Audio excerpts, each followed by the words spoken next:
Hey guys, Jacob here. This is going to be a video I was originally going to wait for State of the Game to come out and talk about some stuff in that, because they're pretty much going to talk about the same thing. But this was an article when my buddy sent me really early this morning, and I thought it was an article I've already seen, but apparently it was published today on October 8th at 9 a.m. I know a few people have actually already covered this already. Originally, like I said, I wasn't. I was going to wait till State of the Game and go into the details and stuff like that, because I think they were going to talk about it in them. But this was an article from VentureBeat.com. So if you guys want to go check it out yourself, you guys can just search the URL there. Or just go to the website and type in the Division 2 and it should pop up. But there's a few things on this. I guess it does talk about the new DLC arriving October 15th. It says Episode 2, The Pinning on Last Castle, will be available for Year 1 pass holders on October 15th and October 22nd for all players. It says the game improvements include the new conflict map, or the conflict map and new player versus player mode. It will be available for all players on October 15th. You can see there's some basic information about the game. Here's the two new main missions. It says at the beginning of Episode 2, players will investigate a transmission from a fellow agent scouting the Pentagon for the perfusion bioreactor. It says securing the bioreactor would allow agents to replicate the antiviral samples recovered at the tidal basin. Agents must navigate flood damage and black test forces to take back the last castle. After securing their safe house, players will be able to access the two replayable main missions of Episode 2. Here's the first and second main missions. First mission is the Pentagon. Agents will discover the location of the perfusion bioreactor inside the Pentagon's underground research facility. The Black Tusk have already infiltrated the lab and are attempting to extract the reactor. To the second main mission, DARPA Research Labs, which was actually teased, I think a day ago or something, in a little teaser they showed, and I think you can hear Agent Kelso talking about it or something. But it says players must make their way through the Pentagon into the DARPA labs as the Black Tusk are in the process of transporting the perfusion bioreactor through the abandoned Cold War tunnel network. So here's a picture for... It's not, the Pentagon is not what it used to be. Here's a little image you guys can see. But here's what a lot of people are talking about is the new Technician Specialization. And I knew this was the name, that the specialization was Technician, because I've heard people talking about it for a week or so now. So I kind of figured that was the name of it. But right here it says, effective October 15th, Year 1 pass holders will instantly unlock the Technician Specialization. Players who do not have Year 1 pass can unlock the Technician Specialization by completing a series of objectives.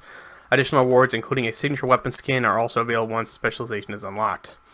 Here says the latest specialization includes signature weapon is a P-17 launcher, a multi-missile launcher. Agents can lock on up to 6 enemies depending on what ammo with a simple push of a button. 6 missiles are unleashed to seek out their target. So apparently it's a launcher.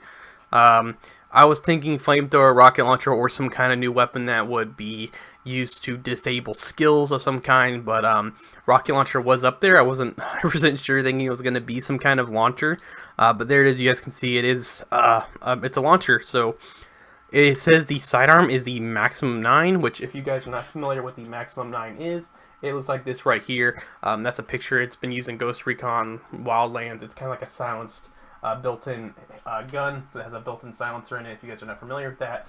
But that's what it looks like. It has a skill variant.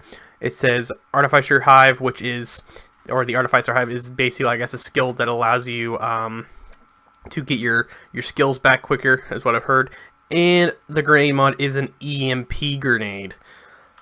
I know, like, all this stuff is cool, the sidearm, the hive, the launcher, but for me, the best part about this, which I think is awesome, is the EMP grenade, because this guy can throw a grenade and disable so many.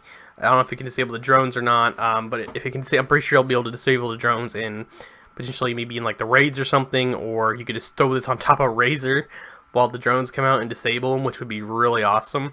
It now says classified assignments exclusive only to Year 1 pass holders. Agents can take on the new classified missions at a boathouse and an embassy. You can see here some, it says the outcasts have been moving weapons and supplies into a boathouse on the Potomac River, which was used as a transport depot during the outbreak to move assets to the Potomac Event Center in Roosevelt Island. Agents must investigate and seize all weaponry or weapons they can find. It says embassy, a joint task force helicopter filled with supplies was shot down by the outcasts and crashed through the roof of the Mexican embassy in Washington, D.C. Agents will be tasked to locate the helicopter, rescue the pilot, and secure the supplies before the outcasts get there. You can see here some of the major fixes and improvements. If you guys want to see all these, target loot, named items overhaul, there's like a whole list here. If you guys want to read through those. but these are pretty much ones that they already covered, which I covered as well. New conflict PvP mode. It's a new team elimination PvP mode, pits 2 teams in 4 in a best 7 round battle in DC. Rounds will end once each entire team has been eliminated or time has expired. Team elimination provides a teamwork focus on tactical experience for players. Team elimination takes off on effect on October 15th. New map, Dwarf, which is on a par of previous PvP maps in terms of size. Takes players to a new abandoned fishing harbor. It offers tactical gameplay opportunities to flank your routes and raise up positions. And now it says free weekend. Players who didn't have a chance to play Division 2 yet will have an opportunity to try the game free later this month. So that's pretty cool. So says those who purchase the game after the free week will keep their progression. So if you play this and you like it, then I guess you can keep your progression as far as you've gone. So that's pretty cool. But overall, the main thing that most of you guys are here for, most people are happy about, is this right here, which is the specialization. But yeah, if you guys want to check out this article yourself, it's right here if you guys are really curious, on VentureBeat.com if you guys just want to type into Division 2. So go check out their website if you guys really want to see this. But that's just a quick video talking about some of the things that are going to be added in the new specialization, which is pretty much confirmed now what it is. But thank you guys all for watching. As always, I'll catch you guys in the next one, and make sure you guys subscribe for more Division 2 content.